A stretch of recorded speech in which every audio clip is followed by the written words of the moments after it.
Les femmes sont de plus en plus nombreuses dans les rangs de l'armée suisse. En un an, leur nombre a progressé de plus de 18% pour atteindre 1778 soldats, même si elles ne représentent encore que 1,4% des effectifs totaux.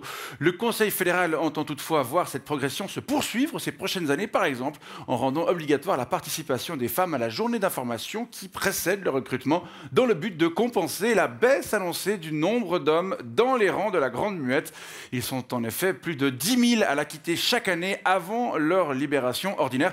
On va parler de cette évolution avec vous, lieutenant-colonel Karl-Heinz Sinevnit, bonsoir. Bonsoir, monsieur. Vous êtes le suppléant du commandant de la place d'armes de Bure. Oui, le commandant, c'est le colonel E.M.G. Oberhansli. Il ne peut malheureusement pas être là ce soir. Il vous salue bien. Merci. Oui, il est actuellement en punition. Oui, parce qu'il a de nouveau laissé traîner ses chaussettes sales à côté du lit. Il est donc enfermé dans sa cave par sa femme qui a peut-être pas fait l'armée, mais je peux vous dire, quand elle gueule, ça fait fondre les sourcils. Les femmes et l'armée, c'est justement le sujet. Est-ce que dans vos troupes aussi, vous avez constaté une croissance de leur effectif l'an dernier? Ah oui, c'est terrible. Terrible. Lors du dernier cours de répétition, VK, Wiederholungskurs, qu'on a accueilli à la place d'armes de Bure, c'était il y a quelques mois, on a observé une augmentation de 200%. Wow, 200%. 200%. C'est énorme. C'est terrible. Catastrophe. Ouais. C'est un bouleversement. Oui, un bouleversement. C'est clair. Oui. Lors de l'avant-dernier cours, il y en avait une, et là, il y en avait 3. Sur 420 soldats. Ah oui, d'accord, on reste quand même dans une proportion assez modeste. Oui, mais si ça continue comme ça, bientôt, il y aura peut-être 5. Ou peut-être même 10. Et alors, ce sera de plus en plus difficile pour moi de pouvoir continuer à les éviter. Ouais, justement, vous n'avez pas l'air tellement favorable à cette incorporation de plus de femmes. Vous savez, moi, je suis un officier de carrière. Je obéis à la hiérarchie. Je donne pas mon avis. C'est comme ça, je suis droit dans mes bottes, même si j'en pense pas moins. Ah mais allez-y, on est entre nous. C'est quoi votre avis? Vous savez, moi, les femmes, elles me font peur. Je sais pas comment leur parler. Avec elles, je perds mes moyens. J'ose pas les regarder dans les yeux, comme vous, avec cette autorité naturelle. Naturelle, ouais, complètement. Ouais. Je transpire face à elle, je bafouille, j'arrive même pas à crier. J'ai essayé une fois d'engueuler une soldate, impossible. J'étais là, hé, alors, j'arrivais pas. Ouais. Et non, la dernière fois même que j'ai touché une femme, je me suis évanoui.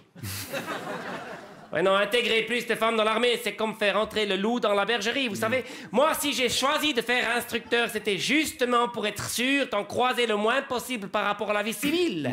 Et maintenant, qu'est-ce qu'on vient faire? On vient bousculer mon univers. D'abord, le droit de vote, ensuite le droit de faire la guerre, et après quoi? L'égalité salariale? Qu'est-ce qui nous restera à nous? Ben, vous savez, dans les nouvelles générations, l'égalité, c'est quelque chose qui est beaucoup plus évident. Dans les nouvelles générations, il y a de moins en moins de vrais hommes aussi. Vous savez, puisqu'il y a moins en moins d'hommes qui font l'armée, ou qui vont jusqu'au bout. Oui, je le disais, il y a chaque année environ 10 000 soldats qui quittent l'armée avant la fin de leur service obligatoire, dont un tiers des cas pour des raisons médicales et 60% des cas pour aller rejoindre la protection civile. Oui, il y a de plus en plus de femmelettes. Ouais, bon, et c'est d'ailleurs pour ça que le Conseil fédéral il veut augmenter la proportion de femmes dans l'armée. Il veut remplacer les femmelettes par des femmes. On marche sur la tête. Ah, ok.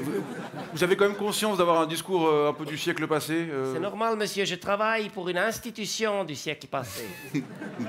Quoi qu'il en soit, il faudra vous y faire. C'est une volonté politique de poursuivre les efforts afin d'intégrer plus de femmes dans vos rangs. Oui, ça fait chier. Mais si vous permettez, j'aimerais quand même faire passer un petit message aux femmes qui nous regardent et qui hésiteraient. Bien sûr, la caméra Hull est juste là. Ouais, j'ose pas les regarder dans les yeux. Mesdames, vous savez, l'armée, c'est long. C'est chiant, on s'ennuie, on bouffe de la merde, on dort peu, on dort mal, on se fait engueuler pour rien, on a mal aux pieds, on pue, ça coûte beaucoup trop cher et ça sert plus à rien. Mesdames, vous méritez vraiment mieux que ça. Bon, le message est passé, mais vous êtes conscient qu'il y a aussi des hommes qui nous regardent. Oups. Scheiße, vous croyez... Ils n'ont pas écouté. Ah, ben, je sais pas, mais c'est possible. Bon, vous savez, moi, je crois que je vais aller rejoindre le colonel Emke Hansli dans sa cave. Oui. Déprimé avec lui. Très bien, bah vous le saluerez de notre part, lieutenant-colonel Karl-Heinz Innemnit. On vous remercie d'être venu témoigner ce soir et on vous souhaite une bonne soirée. Oui, je pars. Ça va aller, ça va aller.